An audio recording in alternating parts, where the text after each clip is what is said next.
Hello student, Kalyani IAS academy के online platform पर आपका स्वागत है। मैं हूं लखन दायमा। मैं आपको एमपीपीएससी मेंस एग्जाम के सेकंड पेपर का फर्स्ट पार्ट पढ़ा रहा हूं, जिसका नाम है संविधान तथा शासन व्यवस्था, राजनीतिक तथा प्रशासनिक संरचना। ये मैं आपको पढ़ा रहा हूं। तो फ्रेंड, पिछले क्लास में हमने आपको बताया था राज व्यवस्था का अर्थ क्या होता है और विश्व में लोकतंत्र प्रणाली के प्रकार, ये हमने आपको बताया था। अब हम आज शुरू करेंगे भारत में संविधान का विकास। ठीक है, तो भारत में संविधान का विकास कैसे होता है और इसका अर्थ क्या होता है, और हमारे भारत में ब्रिटिश गवर्नमेंट के द्वारा कौन कौन से अधिनियम लाए गए थे, ये हम इसके तहत आज आपको पढ़ाएंगे। तो पहले हम आपको बताते हैं कि संविधान का अर्थ क्या होता है। ठीक है, तो संविधान का अर्थ होता है फ्रेंड कि संविधान नियमों उपनियमों का एक ऐसा लिखित दस्तावेज होता है जिसके अनुसार सरकार का संचालन किया जाता है। यह देश की राजनीतिक व्यवस्था का बुनियादी ढांचा निर्धारित करता है।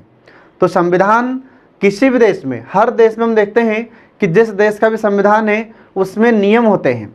तो ऐसे नियम और उपनियम होते हैं जिससे उस देश की सरकार का संचालन किया जाता है और जो राजनीतिक व्यवस्था होती है उसका बुनियादी ढांचा होता है। ठीक है, ये संविधान का अर्थ होता है। सरल भाषा में आप याद रख सकते हैं कि संविधान किसी भी देश का सर्वोच्च नियम होता है और इसी के माध्यम से उस देश की सरकार का संचालन किया जाता है तथा राजनीतिक व्यवस्था के लिए यह बुनियादी ढांचा होता है। ठीक है, ये आप इसको याद रख सकते हैं। अब इसके बाद फिर आगे देखिए कि संविधान देश की सर्वोच्च विधि होती है। विधि का मतलब होता है कानून। भारत हो चाहे विश्व का कोई सा भी देश हो, संविधान सभी देश में सर्वोच्च होता है। संविधान से ऊपर कोई नहीं होता, ये आपको ध्यान रखना है। तथा सभी अन्य विधियां इसी पर आधारित होती है और जितने भी कानून बनाए जाते हैं ये सब संविधान पर आधारित ही होते हैं। संविधान का उल्लंघन करके कोई भी विधि या कानून नहीं बनाया जा सकता, ये आपको ध्यान रखना है। अब इसके बाद फिर आगे देखिए, संविधान राज्य की विधायिका, कार्यपालिका और न्यायपालिका की स्थापना करता है। अब यहाँ पर विधायिका का अर्थ क्या होता है, तो विधायिका का अर्थ होता है कानून बनाने वाली एक संस्था, जैसे हमारे भारत में संसद है। ठीक है, इसके बाद में कार्यपालिका का काम होता है कि विधायिका ने जो कानून बनाया है उसे लागू करना। फिर इसके बाद में न्यायपालिका, इसका कार्य होता है कि विधायिका द्वारा बनाए गए कानून की जांच करना। ठीक है, ये इनका कार्य होता है। तो विधायिका, कार्यपालिका और न्यायपालिका, इनकी स्थापना करता है हमारा संविधान। तो हमारे भारत में भी संसद, इसके बाद में सर्वोच्च न्यायालय, उच्च न्यायालय, इसके बाद में हमारी कार्यपालिका में मंत्रीगण, जितने भी मंत्रीगण होते हैं, ठीक है, इन सभी का प्रावधान कहाँ पर किया गया है, संविधान में किया गया है। ठीक है, ये आपको ध्यान रखना है। इसके बाद में संविधान एक जड़ दस्तावेज नहीं होता। इसका मतलब ये हो जाता है कि संविधान में परिवर्तन किया जा सकता है, संविधान में समय के अनुसार संशोधन किया जा सकता है। उदाहरण के लिए जैसे हमारे भारत में संविधान निर्माताओं ने जब संविधान बनाया था तो उस समय कुछ परिस्थितियां अलग थी और आज हम देखते हैं तो आज परिस्थितियां अलग हैं। ठीक है, तो वर्तमान परिस्थितियों को देखते हुए हमारी सरकार संविधान में संशोधन कर सकती है। ठीक है, तो संविधान कोई जड़ दस्तावेज नहीं होता। जड़ का मतलब होता है कि जिसमें कोई परिवर्तन नहीं किया जा सकता। ठीक है, ये आपको ध्यान रखना है। अब इसके बाद देखिए आगे, संविधान का महत्व क्या होता है। ठीक है, तो संविधान का महत्व होता है, पहला देखिए कि यह समाज में निर्णय लेने की शक्ति किसके पास होगी तथा सरकार का निर्माण कैसे होगा, यह निर्धारित करता है। तो संविधान का ये पहला महत्व। इसका मतलब क्या हुआ, इसका मतलब होता है कि हमारे समाज में, हमारे देश में निर्णय लेने की शक्ति किसके पास होगी, ये हमारा संविधान निर्धारित करता है। और इसके बाद में सरकार का निर्माण कैसे होगा, यह भी हमारा संविधान निर्धारित करता है। हमारे भारत में हम देखते हैं कि जैसे हमारी भारत सरकार का गठन किया जाता है तो कैसे होगा, ये हमारे संविधान में लिखा हुआ है। आ रहा समझ में, प्रधानमंत्री की नियुक्ति कैसे होगी, मंत्रियों की नियुक्ति कैसे होगी, इनका शपथ समारोह किसके द्वारा किया जाएगा या इनको शपथ कौन दिलाएगा। आ रहा समझ में, ये सभी हमारे संविधान में लिखा हुआ है। इसके बाद फिर दूसरा नंबर आता है महत्व का कि यह न्यायपूर्ण समाज की स्थापना हेतु उचित परिस्थितियों के निर्माण को सुनिश्चित करता है। तो संविधान का कार्य ही होता है कि न्यायपूर्ण समाज की स्थापना करना, मतलब हमारे भारतीय समाज में या विश्व के अन्य समाज में उनको न्याय दिलाना। हमारा संविधान किसी भी व्यक्ति के साथ कोई भेदभाव नहीं करता, सबके साथ समान व्यवहार करता है। आ रहा समझ में, ये आपको ध्यान रखना है। तो न्यायपूर्ण समाज की स्थापना के लिए उचित परिस्थितियों का निर्माण करता है हमारा संविधान। आ रहा समझ में? क्योंकि हमारे संविधान में अगर लिखा हुआ नहीं होता तो क्या हमारे भारतीय समाज में या विश्व के अन्य समाज में या विश्व के अन्य लोगों को क्या न्याय मिल पाता? नहीं मिलता। ठीक है, तो आगे देखिए, इसमें अगला है कि यह समाज को बुनियादी पहचान प्रदान करता है। तो इसमें हम देखते हैं कि हमारा भारत हो चाहे विश्व का अन्य देश हो, तो समाज को एक बुनियादी पहचान प्रदान करता है। जैसे हमारे भारत का संविधान है, तो हमारे भारत के संविधान में लिखा हुआ है कि भारत एक कैसा देश है? तो भारत एक लोकतंत्र गणतंत्रात्मक राज्य है। आ रहा समझ में? तो हमारे भारत में लोकतंत्र प्रणाली को अपनाया गया है, गणतंत्रात्मक शासन प्रणाली को अपनाया गया है। ये सारा वर्णन हमें कहाँ मिलता है? संविधान में मिलता है। तो यह हमारे भारतीय समाज को एक बुनियादी पहचान भी प्रदान करता है। इसके बाद फिर अगला होता है कि संविधान राज्य व्यवस्था के 3 प्रमुख अंगों कार्यपालिका, विधायिका और न्यायपालिका की स्थापना करता है तथा उनके शक्तियों और अधिकारों को भी स्पष्ट करता है। तो हमारे हिंदुस्तान में चाहे विश्व के किसी भी देश में कार्यपालिका, विधायिका और न्यायपालिका, इन तीनों के बीच शक्तियों का स्पष्ट बंटवारा कौन करता है? इनके अधिकारों का स्पष्ट बंटवारा कौन करता है? तो हमारा संविधान करता है। हमारे संविधान के माध्यम से ही इनकी शक्तियों का स्पष्ट रूप हमारे समक्ष प्रस्तुत होता है। आ रहा समझ में? इसके बाद में फिर इन्हीं तीनों की स्थापना हमारे संविधान के तहत ही की जाती है। आ रहा समझ में? फिर से सुन लीजिए इस पॉइंट को। इस पॉइंट का मतलब होता है कि हमारे भारत में जो शासन के 3 अंग होते हैं, कार्यपालिका, विधायिका और न्यायपालिका, इनकी स्थापना संविधान सम्मत की जाती है और इनके बीच में जो शक्तियों का विभाजन होता है यह भी स्पष्ट कहाँ पर लिखा हुआ है? हमारे संविधान में लिखा हुआ है। ये आपको याद रखना है। अगला आता है कि यह निरंकुश तथा तानाशाह होने से रोकता है। इसका मतलब क्या होता है? तो हमारे भारत में और तथा विश्व के अन्य देशों में सभी देशों ने लगभग अपना संविधान बनाए रखा है। तो यह संविधान किसी भी देश की सरकार को निरंकुश होने से, तानाशाह होने से रोकता है। आ रहा समझ में? उनको तानाशाह बनने से नियंत्रित करता है। ठीक है, कोई भी देश की सरकार, चाहे वह राष्ट्रपति हो, प्रधानमंत्री हो, संविधान के खिलाफ कोई कार्य नहीं कर सकते। संविधान का उल्लंघन करके कोई भी कार्य नहीं किया जा सकता। ये आपको ध्यान रखना है। अब इसके बाद फिर अगला आता है कि संविधान यह सुनिश्चित करता है कि कानून कौन बनाएगा। तो हमारे संविधान में स्पष्ट लिखा है कि कानून का निर्माण कौन करेगा। तो कानून का निर्माण हमारे भारत में विधायिका करती है। ठीक है, केंद्र के स्तर पर भी विधायिका होती है और राज्य के स्तर पर भी विधायिका होती है। तो कानून बनाने का कार्य किसे सौंपा गया है? विधायिका को सौंपा गया है। यह भी हमारे कानून में स्पष्ट लिखा है। ये आपको ध्यान रखना है। इसके बाद यह समाज में शक्ति के मूल वितरण को स्पष्ट करता है। तो हमारा भारत में या विश्व के अन्य देशों में समाज में शक्ति के मूल वितरण का भी वर्णन हमारे संविधान में लिखा हुआ है। ठीक है, तो यहाँ पर हमने आपको ये बताए हैं संविधान के महत्व। तो एग्जाम में आपसे क्वेश्चन इससे कैसे पूछेगा? तो इससे 3 नंबर में भी पूछ सकता है और 5 नंबर में भी पूछ सकता है। 3 नंबर में पूछेगा तो आपको 20 से 25 शब्दों में इसका उत्तर लिखना होगा। तो इसमें आपको कुछ इंपॉर्टेंट शब्द को छांटकर आपको लिखना होगा। ठीक है, और अगर 5 नंबर में पूछ रहा है तो ये आप इसको लिख दीजिए 5 नंबर मतलब 50 शब्दों में। ठीक है, तो ये आपको ध्यान रखना है। तो इस प्रकार यहाँ पर संविधान का महत्व समाप्त हो जाता है। अब देखिए फ्रेंड, इसमें हमारे भारत में संविधान का विकास। ठीक है, तो संविधान का विकास का चरण, तो संविधान का विकास कितने चरणों में हुआ है भारत में? तो भारत में संविधान का विकास 2 चरणों में होता है। तो इसके 2 चरण कौन कौन से हो जाते हैं? तो देखिए, इसमें पहला हो जाता है कि ब्रिटिश ईस्ट इंडिया कंपनी के अंतर्गत पारित अधिनियमों द्वारा। ठीक है, और दूसरा हो जाता है ब्रिटिश ताज के अंतर्गत पारित अधिनियमों द्वारा।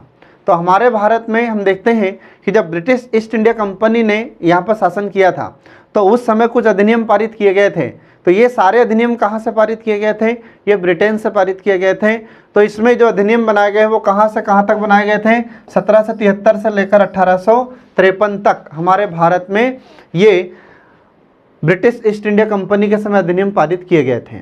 फिर इसके बाद में ब्रिटिश ताज के अंतर्गत जब ब्रिटिश क्राउन का शासन शुरू होता है हमारे भारत में, तो ब्रिटिश क्राउन का शासन हमारे भारत में 1858 से शुरू होगा और उस समय फिर कुछ अधिनियम पारित किए जाएंगे जो 1858 से लेकर 1947 तक ये अधिनियम पारित किए जाएंगे। ठीक है, अब इसके मैं थोड़ी सी आपको स्टोरी सुनाता हूँ कि हमारे देश में ये अधिनियम कैसे लाए जाते हैं, क्यों लाए जाते हैं। तो इसका कारण ये था कि जब हमारे भारत में अंग्रेज लोग व्यापार करने के उद्देश्य से आए थे, तो 1600 ईस्वी की बात है, ठीक है। तो 1600 ईस्वी में हमारे भारत में अंग्रेज लोग आए थे, तो ये ईस्ट इंडिया कंपनी इनकी थी, और इस ईस्ट इंडिया कंपनी को 1599 में 1599 में महारानी एलिजाबेथ ने ब्रिटिश ईस्ट इंडिया कंपनी के नाम से रजिस्टर्ड किया था, और ये अंग्रेज लोग हमारे भारत में 1600 ईस्वी में आते हैं, ठीक है। तो इन लोगों को यहाँ पर व्यापार करने का अधिकार दिए थे किसने? वहाँ से ब्रिटेन की सरकार ने, और ये लोग हमारे भारत में आकर व्यापार करते हैं। तो 1600 ईस्वी में भारत में अंग्रेज लोग आ जाते हैं, फिर इसके बाद धीरे धीरे ये लोग हमारे भारत में इनका व्यापार बढ़ाते चले जाते हैं। फिर इसके बाद क्या हुआ कि जो ईस्ट इंडिया कंपनी थी इसमें भ्रष्टाचार होने लगता है। दूसरी बात कि इन लोगों को व्यापार के लिए हमारे भारत में भेजा गया था, परंतु ये लोग हमारे भारत की राजनीति में ज़्यादा इंटरेस्ट लेना शुरू कर देते हैं। और जब ब्रिटेन सरकार को यह पता चला कि जिस ईस्ट इंडिया कंपनी को हमने भारत में व्यापार करने के पर्पज से भेजा था वह व्यापार नहीं कर रहे हैं, बल्कि क्या कर रहे हैं? भ्रष्टाचार करने में लगे हुए हैं और राजनीति करने में लगे हुए हैं, तो फिर ब्रिटेन गवर्नमेंट इनको कंट्रोल करने के लिए, इनको नियंत्रित करने के लिए कुछ अधिनियम पारित करती है। आ रहा समझ में? तो वे कौन कौन से अधिनियम हैं वो हम आपको यहाँ पर बता रहे हैं, और जो अधिनियम वहाँ से पारित किए गए थे ब्रिटेन से, और वही अधिनियम हमारे भारत में संविधान का आधार बनते हैं, ये आपको ध्यान रखना है। तो देखिए हमारे यहाँ पर भारत का संवैधानिक विकास, तो ईस्ट इंडिया कंपनी के अंतर्गत कौन कौन से अधिनियम आ जाते हैं, तो वो देखिए। तो पहला आ जाता है रेगुलेटिंग एक्ट, ये 1773 में पारित किया गया था। फिर इसके बाद दूसरा आता है एक्ट ऑफ सेटलमेंट, ये 1781 में पारित किया गया था। तीसरा आ जाता है पिट्स इंडिया एक्ट, 1784 में हमारे भारत में इसको लाया जाता है और पारित किया भी जाता है। इसके बाद चार्टर एक्ट 1793 में पारित किया जाता है। फिर चार्टर एक्ट 1813 में आता है, फिर चार्टर एक्ट 1833 में आता है, फिर एक और चार्टर एक्ट आएगा 1853 में। तो ये जो अधिनियम थे, ये जो एक्ट थे, ये कहाँ से पारित किए गए थे? सब ब्रिटेन से ही पारित किए गए थे, और इसको किसके अंतर्गत रखा गया है? ईस्ट इंडिया कंपनी के अंतर्गत रखा गया है। मतलब कि हमारे भारत में इस समय जो शासन किया था वो किसने किया था? ईस्ट इंडिया कंपनी ने। अब इसके बाद फिर क्या हुआ? सीधे ब्रिटिश क्राउन का शासन शुरू हो जाता है, ब्रिटिश ताज का शासन, मतलब ब्रिटिश राजा या रानी का शासन सीधा शुरू हुआ हमारे भारत में। कब से? 1858 से। तो इस समय जो एक्ट बनना शुरू हुआ हमारे भारत में, तो उनका नाम रखा जाता है भारत शासन अधिनियम 1858 और भारत परिषद अधिनियम 1861 और भारत परिषद अधिनियम 1892। फिर इसके बाद में भारत परिषद अधिनियम 1909, फिर भारत परिषद अधिनियम 1909 और भारत शासन अधिनियम 1919, ठीक है। फिर इसके बाद में भारत शासन अधिनियम 1935 और भारतीय स्वतंत्रता अधिनियम 1947। ये इतने अधिनियम किसके समय पारित किए जाएंगे, किसके अंतर्गत पारित किए गए थे? तो ये ब्रिटिश क्राउन के अंतर्गत पारित किए गए थे, ये आपको ध्यान रखना है। अब इसके बाद देखिए आगे, ब्रिटिश ईस्ट इंडिया कंपनी के अंतर्गत पारित अधिनियम में पहला अधिनियम आता है रेगुलेटिंग एक्ट, ये आपको ध्यान रखना है। अब जो रेगुलेटिंग एक्ट है, तो इसमें हम देखते हैं कि हमारे भारत में जब इसको लाया जाता है तो इसमें कुछ प्रावधान किए गए थे। तो इस अधिनियम को वहाँ से ब्रिटेन की संसद के द्वारा पारित करने का कारण क्या है? तो ये इसके कुछ कारण हम आपको बता रहे हैं। तो देखिए इसमें पहला कारण था कि तत्कालीन ब्रिटिश प्रधानमंत्री लॉर्ड नॉर्थ द्वारा एक गोपनीय समिति की सिफारिश पर 1773 में पारित इस एक्ट को रेगुलेटिंग एक्ट की संज्ञा दी गई थी। तो सबसे पहला क्वेश्चन तो आपसे यहीं से पूछा जा सकता है 3 नंबर में कि जो रेगुलेटिंग एक्ट था ये किस समिति की सिफारिश पर ब्रिटेन में पारित किया गया था? तो इस समिति का नाम है गोपनीय समिति, और उस समय जो प्रधानमंत्री थे ब्रिटेन के उसका नाम था लॉर्ड नॉर्थ द्वारा। आ रहा समझ में? तो लॉर्ड नॉर्थ के द्वारा इस गोपनीय समिति की सिफारिश पर एक एक्ट पास किया गया था, उस एक्ट का नाम था रेगुलेटिंग एक्ट 1773। ये आपको ध्यान रखना फ्रेंड, ठीक है। अब इसके बाद फिर अगला था कि भारत में ईस्ट इंडिया कंपनी के कार्यों को नियमित और नियंत्रित करने की दिशा में ब्रिटिश सरकार द्वारा उठाया गया यह पहला कदम था। इसका मतलब क्या हुआ? इसका मतलब ये होता है कि हमारे भारत में जब ईस्ट इंडिया कंपनी काम करने के लिए आती है, व्यापार करने के लिए आती है, तो 1773 से पहले इस ईस्ट इंडिया कंपनी पर ब्रिटेन गवर्नमेंट का कोई नियंत्रण नहीं था। ये स्वतंत्रता पूर्वक कार्य कर रहे थे, ये स्वतंत्रता पूर्वक भारत में व्यापार कर रहे थे। जब ब्रिटेन गवर्नमेंट को पता चलता है कि यह कंपनी ठीक तरीके से काम नहीं कर पा रही है और भारतीय राजनीति में इंटरफियर करने लगी है, तो इस पर नियंत्रण करना चालू किया इन्होंने। ठीक है, तो पहली बार ब्रिटिश ईस्ट इंडिया कंपनी को कंट्रोल करने के लिए, नियंत्रित करने के लिए ये एक्ट पारित किया गया था या यह कदम उठाया गया था। ठीक है, इसके बाद फिर अगला कारण देखिए कि इस अधिनियम के द्वारा भारत में कंपनी के शासन हेतु पहली बार एक लिखित संविधान प्रस्तुत किया गया था। ये आपको ध्यान रखना है। तो कंपनी के शासन के लिए पहली बार ऐसा लिखित संविधान प्रस्तुत किया गया था और भारत में कंपनी के प्रशासन पर ब्रिटिश संसदीय नियंत्रण की शुरुआत हुई। तो इसमें आपको ध्यान रखना है कि जो ईस्ट इंडिया कंपनी थी, तो कंपनी के शासन के लिए हमारे भारत में पहली बार लिखित संविधान प्रस्तुत किया जाता है और इससे पहले इस ईस्ट इंडिया कंपनी पर ब्रिटेन की संसद या ब्रिटेन की सरकार नियंत्रण नहीं करती थी। तो पहली बार इस कंपनी पर नियंत्रण शुरू हो जाता है। तो किसका नियंत्रण शुरू हुआ? संसद का नियंत्रण शुरू हुआ। कौन सी संसद? ब्रिटेन की संसद का नियंत्रण शुरू हुआ। आ रहा समझ में? ये आपको ध्यान रखना है।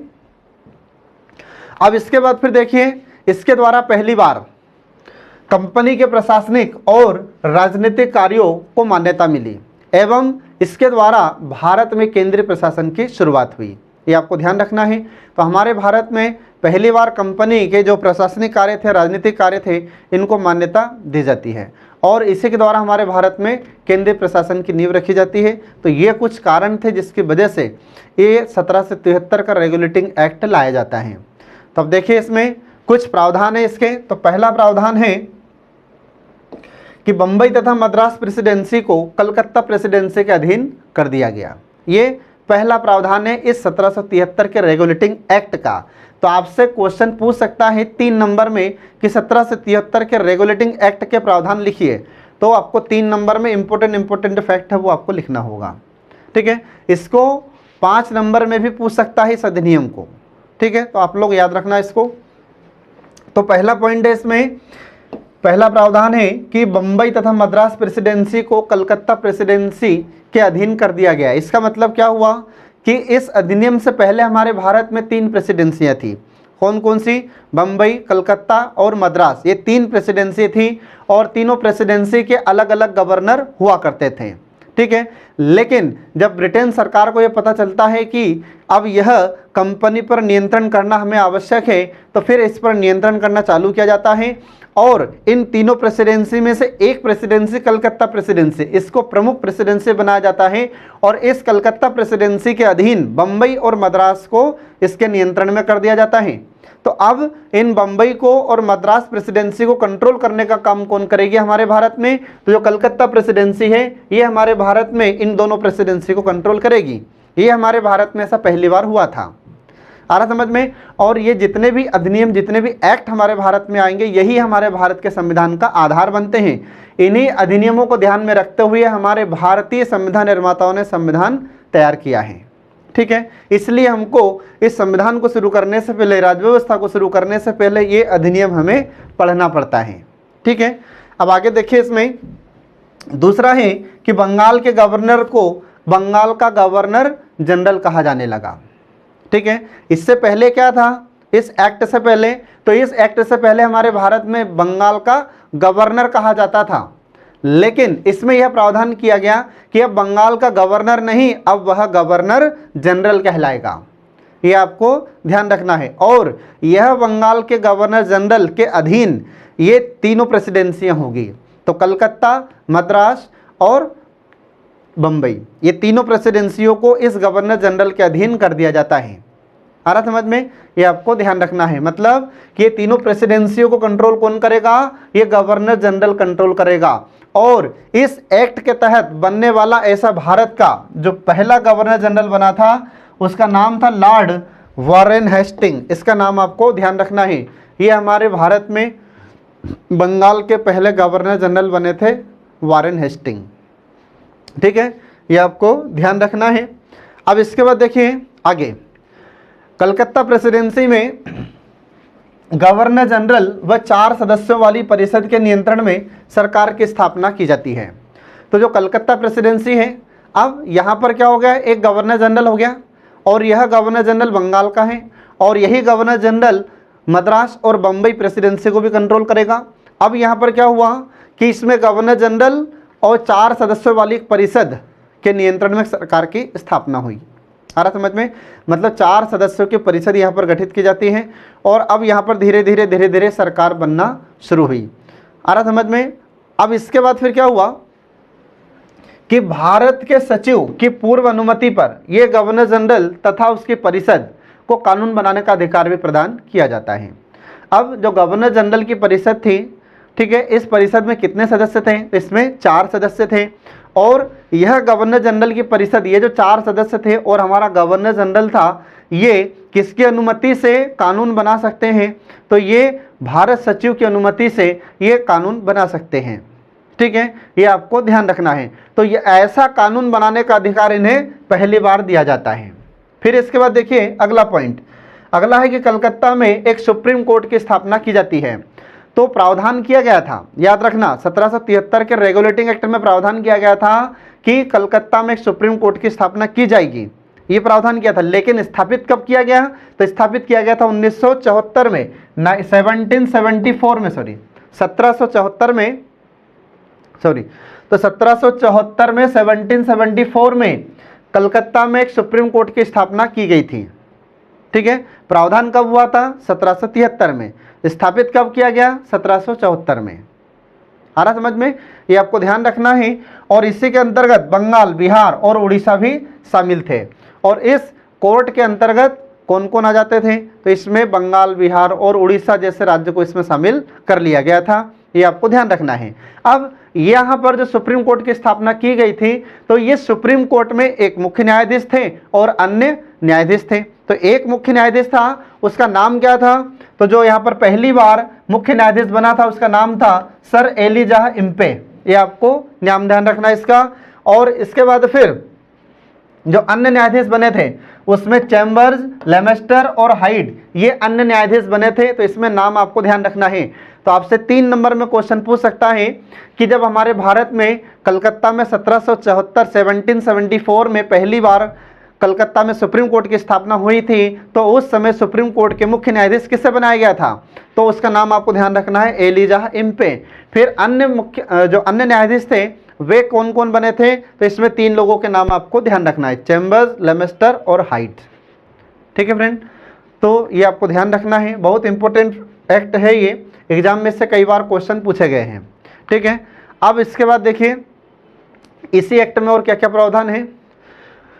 तो इस एक्ट के तहत कंपनी के कर्मचारियों को निजी व्यापार व भारतीय लोगों से उपहार लेना और रिश्वत लेने पर प्रतिबंध लगा दिया गया। आ रहा समझ में?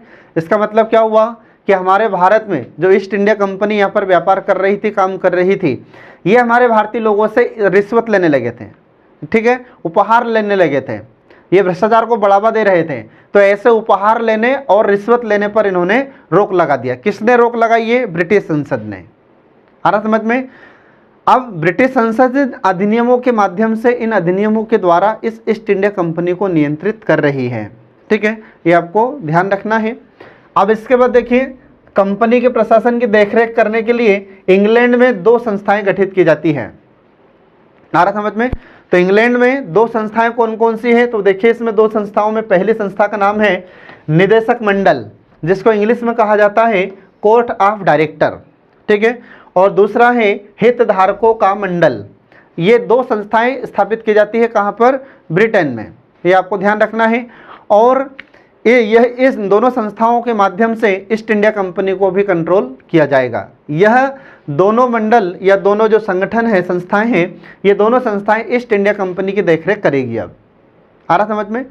जैसे आपने देखा होगा कि हमारे भारत की भी कुछ कंपनियां विदेशों में काम करती हैं, जैसे steel authority of India limited, Maharatna company है, तो यह विदेशों में काम करती है। तो इसकी देखरेख करने के लिए तो हमारी भारत सरकार का कोई ना कोई अधिकारी कार्य कर रहा होगा। ऐसे ही SBI है, बैंक ऑफ बड़ौदा है, ये विदेशों में काम करती है। ठीक है, विदेशों में व्यापार करती है ये।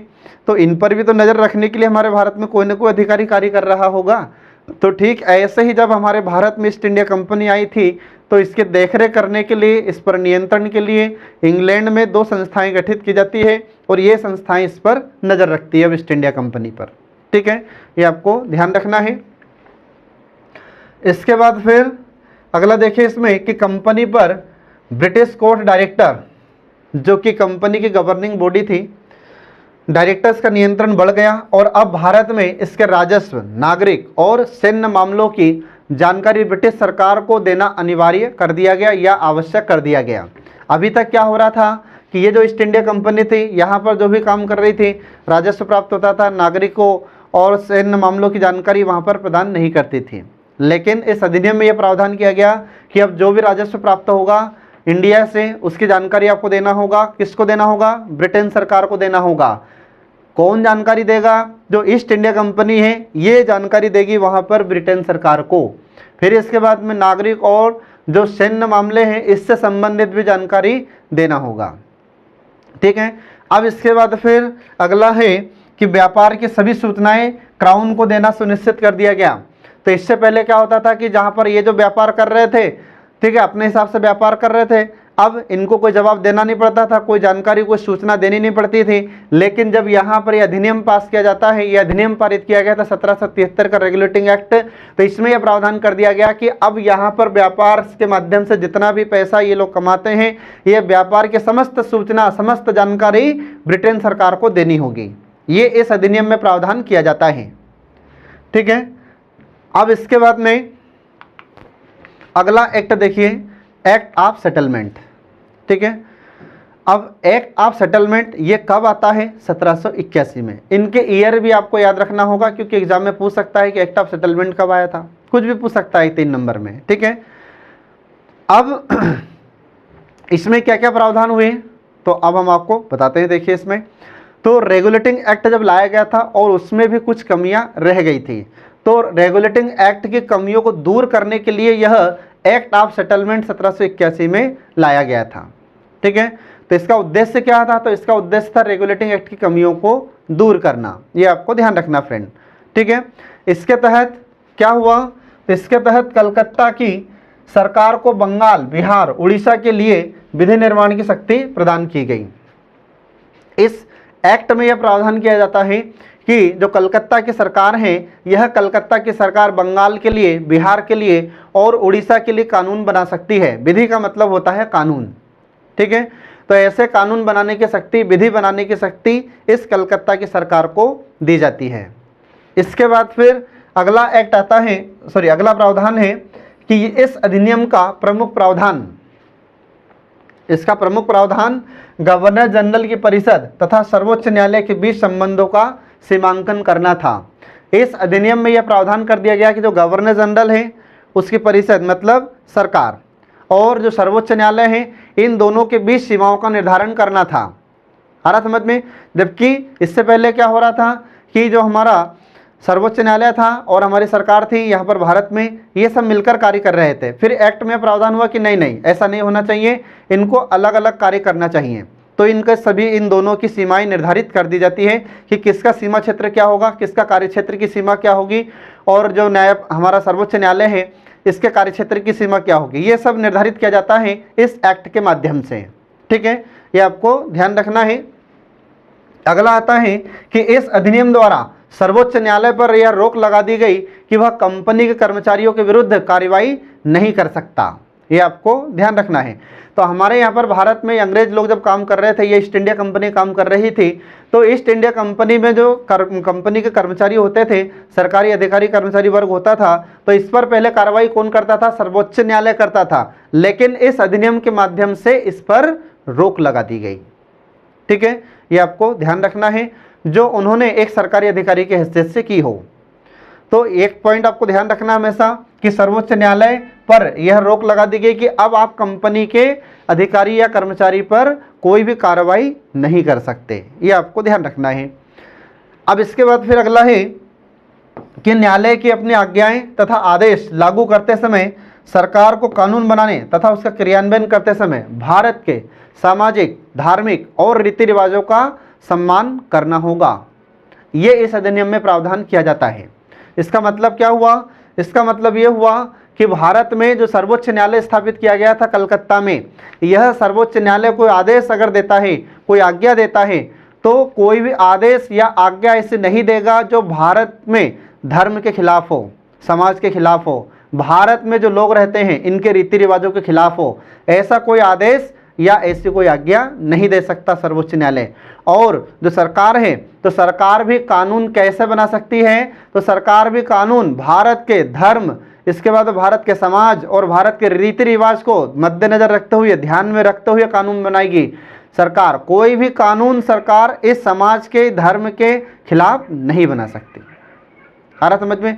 कोई भी कानून ऐसा सरकार नहीं बना सकती जिससे भारतीय समाज के लोग नाराज हो जाए या भारत के लोग नाराज हो जाए या भारत के समाज के जो रीति रिवाज है इनके रीति रिवाजों का उल्लंघन हो। तो ऐसा कोई कानून नहीं बना सकती सरकार। आ रहा समझ में? ये आपको ध्यान रखना है। तो कुल मिलाकर बात ये थी कि अब जो भी कानून यहाँ पर बनाया जाएगा, यहाँ पर सर्वोच्च न्यायालय जो भी आदेश देगा, हमारे भारत के लोगों की आत्मा को ठेस अब नहीं पहुँचाई जाएगी। आ रहा समझ में? ये आपको ध्यान रखना है। तो आज भी हम देखते हैं कि हमारे भारत में जो संविधान बनाया गया है, तो संविधान कभी भी किसी भी धर्म के खिलाफ नहीं बोलता। आ रहा समझ में? भारत का संविधान किसी भी धर्म के साथ अन्याय नहीं करता, सबके साथ समान न्याय करता है। तो ये लोग जो प्रावधान कर कर गए थे, वही प्रावधान आज हमारे संविधान में किए गए हैं। ठीक है, ये जो अधिनियम आए थे, इन अधिनियमों को ध्यान में रखते हुए हमारे भारत में संविधान बनाया गया है। इसलिए संविधान को पढ़ने से पहले, राज्य व्यवस्था को पढ़ने से पहले ये एक्ट हमको पढ़ना पड़ता है। ठीक है, अब आगे देखिए इसमें अगला देखिए इसमें एक्ट पिट्स इंडिया एक्ट 1784। ठीक है, अब पिट्स इंडिया एक्ट ये कब आता है? 1784 में। तो इसका नाम पिट्स इंडिया एक्ट क्यों हुआ? तो ये सारे एक्ट हमारे भारत में लाए गए थे। ठीक है, वहाँ से पारित होते थे, ब्रिटेन से पारित होते थे और भारत में इनको लागू किया जाता था, इसलिए इसका नाम रखा जाता था इंडिया एक्ट। ठीक है, अब इसका नाम पिट्स इंडिया एक्ट क्यों हुआ? तो इसमें देखिए कि इस एक्ट को ब्रिटिश संसद में तत्कालीन प्रधानमंत्री विलियम पिट द्वारा प्रस्तुत किया गया था, इसलिए इस अधिनियम का नाम हुआ था पिट्स इंडिया एक्ट। ये आपको ध्यान रखना है। आ रहा समझ में? तो जो पिट्स इंडिया एक्ट है, इसका नाम पिट्स इंडिया एक्ट इसलिए हुआ क्योंकि उस समय प्रधानमंत्री कौन थे ब्रिटेन में? विलियम पिट। और विलियम पिट के द्वारा इसे संसद में प्रस्तुत किया गया था और संसद के द्वारा इसे पारित किया जाता है, इसलिए इसका नाम हो जाता है पिट्स इंडिया एक्ट 1784। ठीक है, अब इसके कुछ विशेषताएं हैं, जो देखिए कौन कौन सी विशेषताएं हैं इसकी। तो पहली है कि निदेशक मंडल, कोर्ट ऑफ डायरेक्टर जिसे कहा जाता है, को कंपनी के व्यापारिक मामलों की अधीक्षण की अनुमति दे दी गई। आ रहा समझ में? जो निदेशक मंडल था, कोर्ट ऑफ डायरेक्टर था, इसको कंपनी के व्यापारिक मामलों की मॉनिटरिंग करने या अधीक्षण करने की अनुमति इसको दे दी जाती है। ठीक है, अब अनुमति तो दे दी, लेकिन राजनीतिक मामलों के प्रबंधन के लिए एक नियंत्रण बोर्ड, बोर्ड ऑफ कंट्रोल नाम से एक नया निकाय गठित किया जाता है। ये आपको ध्यान रखना फ्रेंड। आ रहा समझ में? तो अब क्या हो गया कि अब दो बोर्ड हो जाते हैं, एक निदेशक मंडल और दूसरा नाम क्या हो गया यहाँ पर? इसका नाम बोर्ड ऑफ कंट्रोल। आ रहा समझ में? तो बोर्ड ऑफ कंट्रोल और कोर्ट ऑफ डायरेक्टर, ये दो संगठन होते हैं। अब ये हमारे भारत में ईस्ट इंडिया कंपनी पर नियंत्रण का कार्य करेंगे। तो इसमें आपको ध्यान रखना है। तो व्यापारिक मामलों को कौन देखेगा? तो व्यापारिक मामलों को देखेगा कोर्ट ऑफ डायरेक्टर। और हमारे भारत में जो बोर्ड ऑफ कंट्रोलर है, ये कौन से मामलों को देखेगा? ये भारत में राजनीतिक मामलों को देखेगा। तो इस प्रकार से हमारे भारत में ये द्वैध शासन प्रणाली की शुरुआत हो जाती है। तो आपसे एग्जाम में क्वेश्चन पूछ सकता है कि किस अधिनियम के द्वारा या किस अधिनियम के माध्यम से हमारे भारत में द्वैध शासन व्यवस्था की शुरुआत होती है? तो ये था पिट्स इंडिया एक्ट 1784। और द्वैध शासन का मतलब क्या है कि हमारे यहाँ पर जो ईस्ट इंडिया कंपनी है, इस पर दो संगठन के द्वारा, दो संस्थाओं के द्वारा नियंत्रण किया जाता है या दो संस्थाओं के द्वारा नियंत्रण किया जाएगा। तो उन संस्थाओं के नाम आपको ध्यान रखना है, जो मैंने आपको यहाँ पर बताया है। ठीक है, इसके बाद फिर अगला है कि यह अधिनियम दो प्रमुख कारणों से महत्वपूर्ण था। तो कौन से दो कारण से महत्वपूर्ण था ये? तो पहला तो ये था कि भारत में कंपनी के अधीन क्षेत्रों को सर्वप्रथम ब्रिटिश आधिपत्य क्षेत्र कहा गया। तो यहाँ पर हम देखते हैं कि इस अधिनियम के दो प्रमुख कारण थे या दो कारणों से बहुत महत्वपूर्ण हुआ ये। तो पहला तो ये था कि हमारे भारत में कंपनी के अधीन जहाँ जहाँ पर भी जितने क्षेत्र थे, भारत के जितने भी क्षेत्र कंपनी के अंडर में थे, ठीक है, जितने भी इनके अधीन थे उन क्षेत्रों को क्या कहा गया, तो उन क्षेत्रों को कहा गया ब्रिटिश आधिपत्य। ये पहली बार नाम दिया जाता है, आ रहा समझ में। फिर दूसरा क्या था, तो दूसरा ये था कि ब्रिटिश सरकार को भारत में कंपनी तथा प्रशासन संबंधी कार्यों पर पूर्ण नियंत्रण प्रदान किया गया। ये दो कारणों से महत्वपूर्ण था। तो दूसरा पॉइंट फिर से सुन लीजिए कि ब्रिटिश सरकार को भारत में कंपनी तथा प्रशासन संबंधी कार्यों पर पूर्ण नियंत्रण प्रदान किया गया। अब इस अधिनियम में यह प्रावधान कर दिया गया है कि जो ब्रिटेन सरकार है, तो ब्रिटेन सरकार कंपनी पर नियंत्रण कर सकती है, तो कंपनी पर नियंत्रण करेगी, पर कौन से कार्यों पर, तो प्रशासनिक संबंधी कार्यों पर भी पूर्ण रूप से ये ब्रिटिश गवर्नमेंट इस कंपनी पर नियंत्रण कर सकती है। ये दो इसमें महत्वपूर्ण फैक्ट हैं जो आपको याद रखना है, ठीक है। अब इसके बाद अगला देखिए कि गवर्नर जनरल की परिषद की सदस्य संख्या 4 से घटाकर अब 3 कर दी गई, ठीक है। तो जो गवर्नर जनरल की परिषद थी वो कितनी थी, 4 सदस्य थे, अब यहाँ पर 1 सदस्य कम कर दिया जाता है। तो अब कितनी हो गई फिर सदस्य संख्या इनकी, तो अब इनकी सदस्य संख्या हो जाती है 3। इसके साथ ही मद्रास तथा बम्बई की सरकारों को पूरी तरह से बंगाल सरकार के अधीन कर दिया जाता है, ये आपको याद रखना है। तो इसी अधिनियम में यह प्रावधान किया जाता है, इसी एक्ट में यह प्रावधान किया जाता है कि मद्रास को और बम्बई को, ये दोनों को ही पूर्ण रूप से बंगाल सरकार के अधीन कर दिया। आप आ रहा समझ में। आप बम्बई और मद्रास को अगर कोई भी कार्य करना है, यहाँ की सरकार को कोई भी कार्य करना है, तो किससे अनुमति लेनी पड़ेगी, इनको बंगाल सरकार से अनुमति लेनी पड़ेगी, ठीक है। तो इस प्रकार से हम देखते हैं कि यहाँ पर ये पिट्स इंडिया एक्ट भी समाप्त हो जाता है। अब इसके बाद देखिए अगला एक्ट 1793 का चार्टर एक्ट, ठीक है। अब चार्टर एक्ट ये इसकी कुछ विशेषताएं हैं, तो यहाँ पर देखिए इसमें तो पहली विशेषता है कि इसने लॉर्ड कॉर्नवालिस को दी गई काउंसिल के निर्णयों पर भावी शक्ति को भविष्य के सभी गवर्नर जनरलों एवं प्रेसिडेंसी के गवर्नरों तक विस्तारित कर दिया था। इसका मतलब क्या हुआ, इसका मतलब यह हुआ कि इस अधिनियम में, इस चार्टर एक्ट में यह प्रावधान कर दिया जाता है कि हमारे भारत में जो कॉर्नवालिस था, तो इस समय कॉर्नवालिस क्या था, तो इस समय गवर्नर जनरल रहे कौन, कॉर्नवालिस, कहाँ का, बंगाल का, ठीक है। अब ये बंगाल का गवर्नर जनरल है कॉर्नवालिस, तो इसको जो शक्ति दी गई थी काउंसिल के निर्णयों पर, ठीक है, कि काउंसिल संबंधित निर्णय ले सकता है, या जो काउंसिल होगी, परिषद होगी जो निर्णय लेगी, उसका फाइनली डिसीजन किसके हाथ में होगा, कॉर्नवालिस के हाथ में, ठीक है। अब आने वाले समय में फिर जो भी गवर्नर जनरल बनेगा तो ये शक्ति अब उसे भी प्राप्त होगी। और इसके बाद में जो प्रेसिडेंसी के गवर्नर थे कौन कौन से, तो एक तो बम्बई और मद्रास प्रेसिडेंसी, वहाँ तक भी यह शक्ति अब विस्तारित कर दी जाती है। आ रहा समझ में, ये आपको ध्यान रखना है। अब इसके बाद फिर अगला आ जाता है कि इसने गवर्नर जनरल को अधीनस्थ बॉम्बे और मद्रास प्रेसिडेंसी की सरकारों पर अधिक नियंत्रणकारी शक्ति प्रदान की। इस अधिनियम में और यह प्रावधान कर दिया गया कि जो गवर्नर जनरल था, और गवर्नर जनरल के अंडर में ही काम करती थी प्रेसिडेंसी बॉम्बे और मद्रास, तो इन सरकारों पर और प्रभावी नियंत्रण कर सके यह गवर्नर जनरल, यह प्रावधान भी इस अधिनियम में किया गया था। मतलब कि जो गवर्नर जनरल था बंगाल का, अब यह और प्रभावी तरीके से इन दोनों प्रेसिडेंसियों पर नियंत्रण कर सकता है, ठीक है।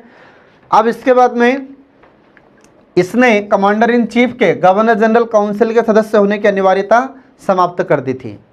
अब जो गवर्नर जनरल की काउंसिल होती थी, गवर्नर जनरल की परिषद होती थी, तो इसमें एक सदस्य कौन होता था, तो कमांडर इन चीफ इसमें एक सदस्य होता था। लेकिन यह अनिवार्यता इस अधिनियम के माध्यम से समाप्त कर दी जाती है। अब इसमें ऐसा कोई ज़रूरी नहीं है कि गवर्नर जनरल की कार्यकारिणी में या गवर्नर जनरल की परिषद में या उसकी काउंसिल में एक कमांडर इन चीफ होना जरूरी है, ये अनिवार्यता खत्म कर दी जाती है, ठीक है। ये आपको ध्यान रखना है।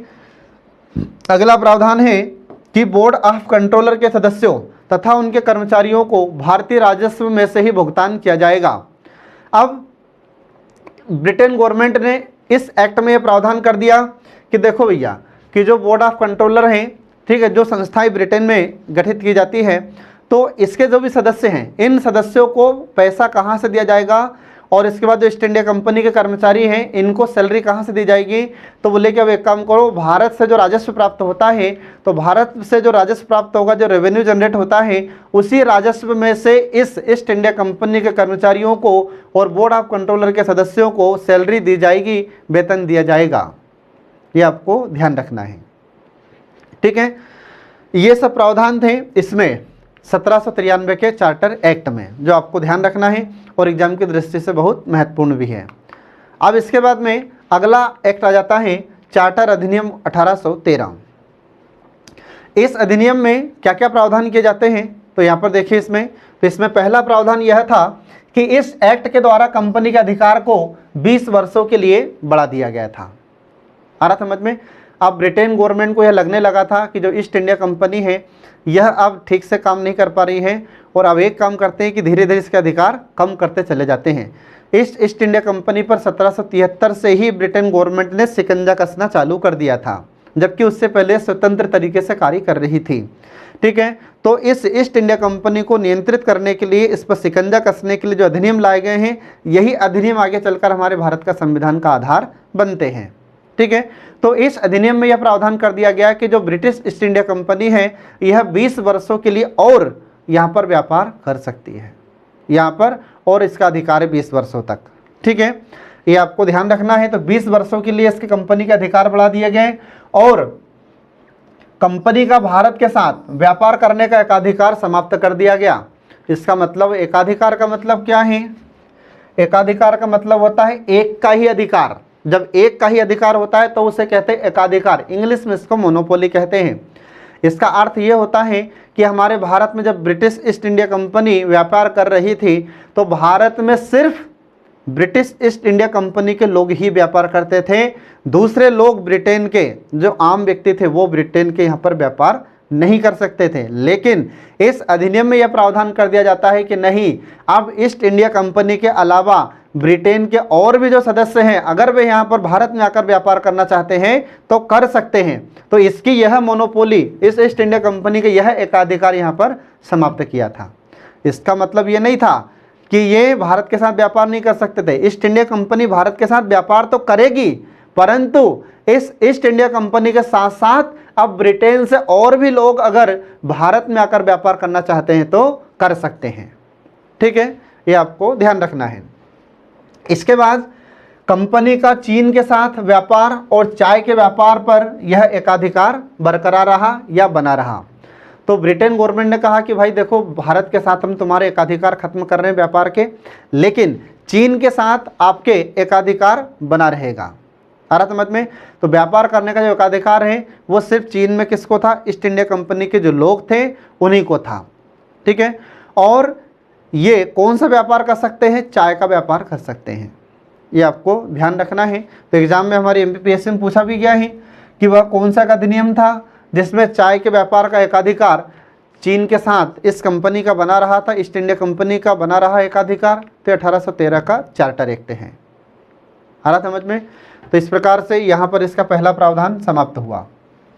दूसरा आता है कि कुछ सीमाओं के तहत भारत के साथ व्यापार करने हेतु सभी ब्रिटिश वासियों के लिए मुक्त व्यापार की अनुमति दे दी गई। तो ये फैक्ट मैं आपको पहले ही बता चुका हूँ कि अब ब्रिटेन के सदस्यों को भी यह अनुमति दे दी गई कि कोई भी ब्रिटिश का नागरिक यहाँ पर आकर भारत में व्यापार कर सकता है, ठीक है। इसके बाद में कुछ ईसाई मिशनरियाँ थी, तो ईसाई मिशनरियों को भी भारत में धर्म का प्रचार करने की अनुमति दे दी जाती है। तो इसी अधिनियम में यह प्रावधान किया जाता है कि अगर ब्रिटेन से कोई ईसाई मिशनरी जाना चाहती है भारत में और अपना प्रचार प्रसार करना चाहती है ईसाई धर्म का, तो करे। आ रहा समझ में। यह प्रावधान इस अधिनियम में किया जाता है। तो इसी के कारण हम देखते हैं कि हमारे भारत में कुछ ईसाई धर्म गुरु थे, वो हमारे भारत में आने लगते हैं, ठीक है। जैसे पोप का नाम सुना होगा आपने।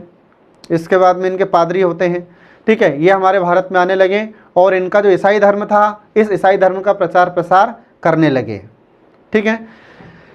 इसके बाद फिर अगला है कि इसी अधिनियम में प्रावधान किया जाता है कि भारत में शिक्षा के लिए 1 लाख रुपए खर्च करने का प्रावधान किया गया।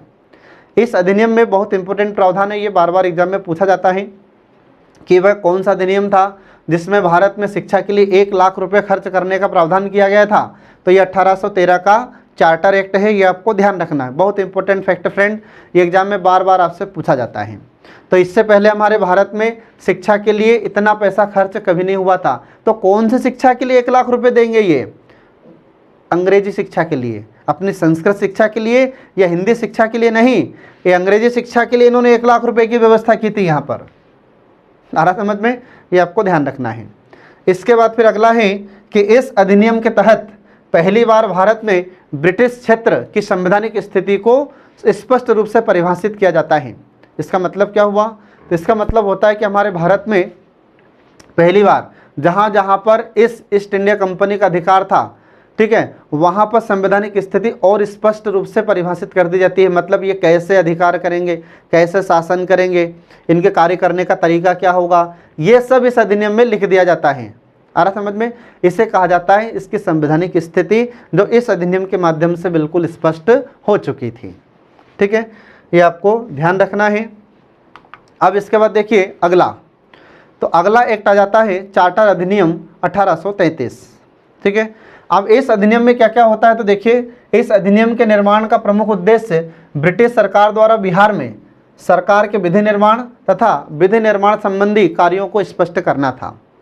इस अधिनियम में इसका मुख्य उद्देश्य क्या होता है? तो इसका प्रमुख उद्देश्य ये था कि जो ब्रिटिश सरकार हैं, तो ब्रिटिश सरकार द्वारा बिहार में भी सरकार का गठन किया जाएगा और वहाँ पर भी बिहार की सरकार कानून का निर्माण करेगी तथा विधि निर्माण या कानून का निर्माण जब होगा तो उससे संबंधित उसके कार्य कौन कौन से होंगे, ये सब इस अधिनियम के माध्यम से स्पष्ट कर दिया जाता है।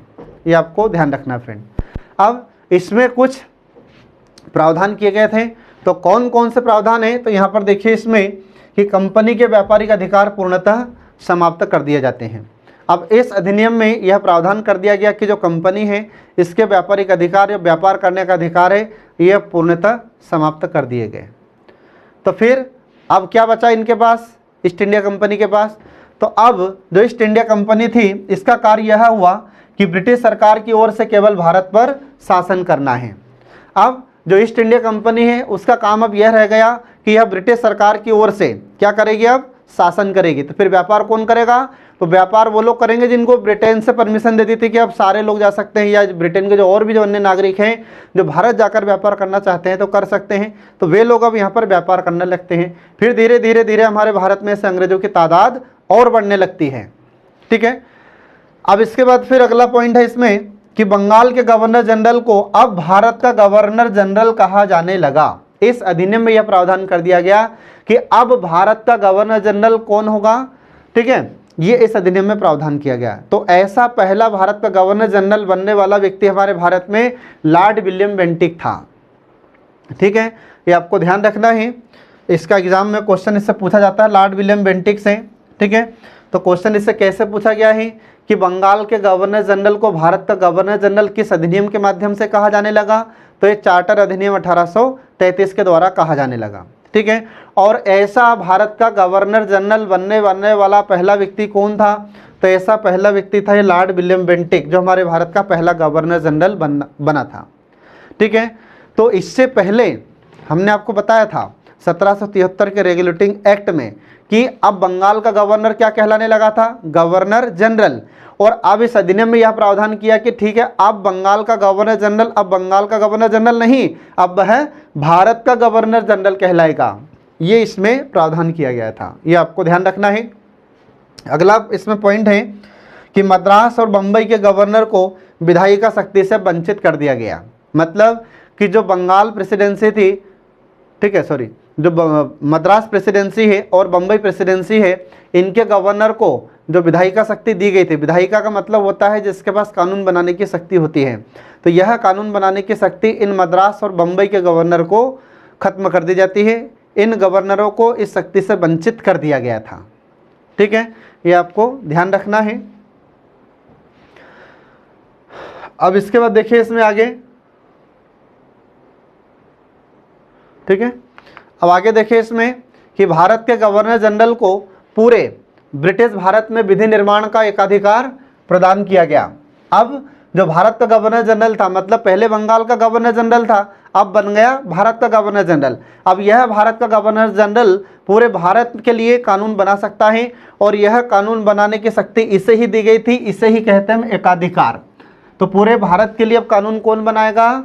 अकेले हमारे भारत का गवर्नर जनरल। आ रहा समझ में? ये आपको ध्यान रखना है। और इसी के अंतर्गत पहले बनाए गए कानूनों को नियामक कानून कहा गया था। जो पहले बनाए गए थे कानून उनको नियामक कानून कहा गया था और जो नए कानून बनाए गए थे उनको एक्ट या अधिनियम कहा जाने लगा। आ रहा समझ में? ये आपको ध्यान रखना है। इसके बाद फिर अगला प्रावधान है इसमें कि अभी तक गवर्नर जनरल की कार्यकारिणी में 3 सदस्य थे, ठीक है, किंतु विधिक परामर्श हेतु गवर्नर जनरल की परिषद में विधि सदस्य के रूप में चौथे सदस्य को फिर से शामिल कर लिया जाता है। आ रहा समझ में? तो स्टार्टिंग में हम देखते हैं कि जो गवर्नर जनरल था उसकी परिषद में 4 सदस्य थे, फिर 1 कम कर दिया गया, फिर वापस एक और यहाँ पर विधि सदस्य के रूप में उसे शामिल कर लिया जाता है। तो चौथा सदस्य अब यहाँ पर कौन सा हो गया? विधि सदस्य हो जाता है। विधि सदस्य का मतलब ये कानून संबंधी जिम्मेदारी किसकी होगी? अब ये विधि सदस्य की होगी, ठीक है। इसके बाद फिर अगला पॉइंट है कि गवर्नर जनरल की परिषद को राजस्व के संबंध में पूर्ण अधिकार प्रदान करते हुए गवर्नर जनरल को संपूर्ण देश के लिए एक बजट तैयार करने का अधिकार भी दिया जाता है। ये आपको ध्यान रखना है फ्रेंड। तो एग्जाम में यह क्वेश्चन पूछा जा चुका है कि जो गवर्नर जनरल है इसे पूरे भारत के लिए एक बजट पेश करने का अधिकार कब दिया जाता है? तो ये 1833 के चार्टर एक्ट के तहत दिया गया था। ये आपको ध्यान रखना है। तो यह भी बहुत इंपॉर्टेंट फैक्ट है, एग्जाम में पूछा जाता है, ठीक है फ्रेंड। तो इस प्रकार से हम देखते हैं कि यहाँ पर ये कुछ महत्वपूर्ण प्रावधान है किससे? 1833 के चार्टर एक्ट के। इसके अलावा और भी कुछ प्रावधान हैं जो आगे देखिए। अगला प्रावधान है कि भारतीय कानूनों का वर्गीकरण किया गया और इस कार्य के लिए विधि आयोग का गठन किया गया। हमारे भारत में कानूनों का वर्गीकरण किया गया, मतलब किस किस क्षेत्र में कानून अब बनाए जाएंगे, ठीक है, अधिनियम बनाए जाएंगे। और इस कार्य के लिए एक अलग से आयोग गठित हुआ जिसका नाम था विधि आयोग। और यह विधि आयोग क्या करेगा? तो विधि बनाने के लिए या कानून बनाने के लिए कार्य करेगा, ठीक है। इसके बाद में विधि से संबंधित, कानून से संबंधित जानकारी ये किसको देता रहेगा? भारत के गवर्नर जनरल को देता रहेगा, ठीक है। और इसके बाद फिर लॉर्ड मैकाले की अध्यक्षता में पहला विधि आयोग गठित किया गया था हमारे भारत में। तो एग्जाम में आपसे क्वेश्चन पूछ सकता है कि भारत में पहली बार विधि आयोग गठित किया गया था तो उसका अध्यक्ष किसे बनाया गया था? तो ये लॉर्ड मैकाले को बनाया गया था। ये आपको ध्यान रखना है। इसके बाद में ईस्ट एक्ट के तहत सिविल सेवकों के चयन के लिए एक खुली प्रतियोगिता का आयोजन शुरू करने का प्रयास किया गया था। याद रखना फ्रेंड, अब यहाँ पर इस अधिनियम के द्वारा सिर्फ प्रयास किया गया है लेकिन शुरू नहीं किया है, शुरू अगले एक्ट में होगा, ठीक है। तो यहाँ पर ध्यान रखना है। एग्जाम में आपसे क्वेश्चन पूछ सकता है कि भारत में जितने भी सिविल सेवक होते थे इनके लिए खुली प्रतियोगिता के लिए आयोजन का प्रयास सबसे पहली बार कब किया गया था? तो 1833 के चार्टर एक्ट में पहली बार प्रयास किया जाता है, ठीक है। अब इसके बाद फिर अगला है कि इस एक्ट के द्वारा यह स्पष्ट कर दिया गया कि प्रदेशों में रहने वाली या प्रदेशों में रहने वाले किसी भी भारतीय को केवल धर्म, जाति, वंश, रंग या जन्म स्थान के आधार पर कंपनी के किसी भी पद से जिसके लिए वह योग्य हो वंचित नहीं किया जाएगा। तो इन्होंने यह प्रावधान किया कि भारत का कोई भी व्यक्ति जो कंपनी में कार्य करना चाहता है, ठीक है, कंपनी के किसी पद पर है, तो उसे उसके धर्म के आधार पर, उसके जाति के आधार पर, उसके वंश के आधार पर, उसके रंग के आधार पर, उसके जन्म के स्थान पर आधार पर, ठीक है, तो ये इतने आधार पर उसको पद से नहीं हटाया जाएगा। आ रहा समझ में? यह प्रावधान उसमें किया गया था। तो क्या इससे पहले होता था क्या ऐसा? तो इससे पहले हमारे भारत में ऐसा ही होता था। आ रहा समझ में? इसके बाद फिर कोर्ट ऑफ डायरेक्टर के विरोध के कारण यह प्रावधान लागू नहीं हो सका। लेकिन फिर क्या हुआ?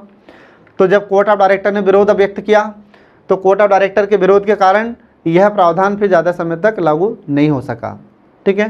ये आपको ध्यान रखना है। इसके बाद फिर अगला है कि भारत में दास प्रथा को गैर कानूनी घोषित कर दिया जाता है।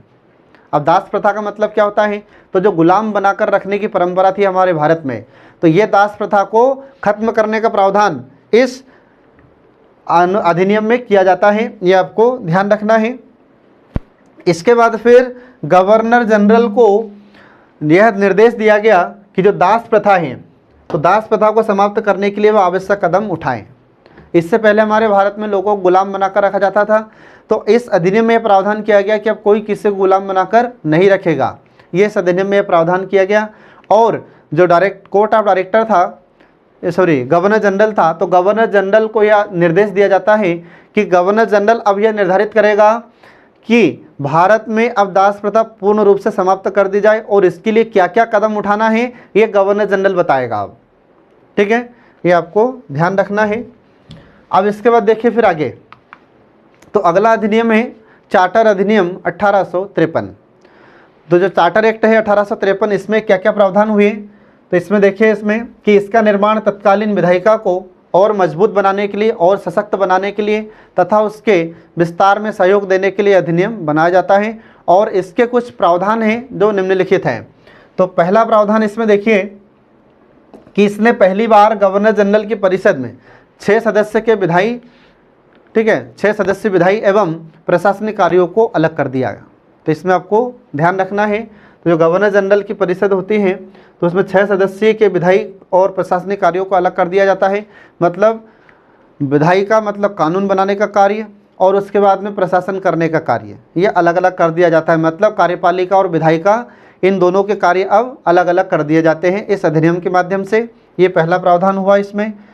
दूसरा प्रावधान है कि इसी के तहत गवर्नर जनरल की परिषद में जब वह विधायिका के रूप में कार्यरत हो तो 6 सदस्यों की या 6 नए सदस्यों की वृद्धि की गई, जिससे विधान परिषद में कुल सदस्य संख्या 12 हो जाती है। आ रहा समझ में? तो इसमें आपको ध्यान रखना है कि अब यहाँ पर क्या होने लगा है कि जो गवर्नर जनरल की परिषद होती है तो उसमें 6 और नए सदस्यों की वृद्धि कर दी गई। तो ऐसे मिलाकर इसमें विधान परिषद में सदस्यों की कुल संख्या कितनी हो जाती है, तो 12 हो जाती है। ये आपको ध्यान रखना है। इसके बाद फिर इन 6 नए सदस्यों में बंगाल का एक मुख्य न्यायाधीश होगा, याद रखना।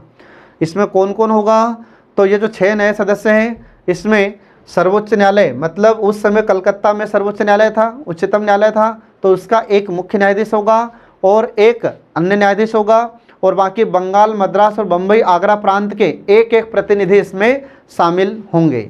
ये इसमें यह प्रावधान किया जाता है। आ रहा समझ में? इसमें आपको ध्यान रखना है इसमें क्या क्या हो गया, तो बंगाल का मुख्य न्यायाधीश, कलकत्ता उच्चतम न्यायालय का एक न्यायाधीश और बंगाल, मद्रास, बम्बई, आगरा इन प्रांतों के एक एक प्रतिनिधि इसमें शामिल किए जाते हैं, जो 6 नए सदस्यों का प्रावधान किया गया था इनमें। ठीक है, ये आपको ध्यान रखना फ्रेंड। इसके बाद फिर अगला प्रावधान इसमें होता है कि कार्यकारिणी परिषद के विधि सदस्य को परिषद के पूर्ण सदस्य का दर्जा प्रदान किया गया था। तो इसमें इससे पहले क्या था, तो इससे पहले से पूर्ण सदस्य का दर्जा प्राप्त नहीं था, और इस अधिनियम में यह प्रावधान किया जाता है कि जो विधि सदस्य है अब उसे पूर्ण सदस्य के रूप में इसे दर्जा दे दिया जाएगा। तो इस अधिनियम के माध्यम से उसे दर्जा मिल जाता है और यह पूर्ण रूप से अपनी सहभागिता निभाता है। और इस विधि सदस्य का कार्य क्या होगा, तो ये विधि बनाने में, कानून बनाने में महत्वपूर्ण भूमिका निभाएगा। ये आपको ध्यान रखना है।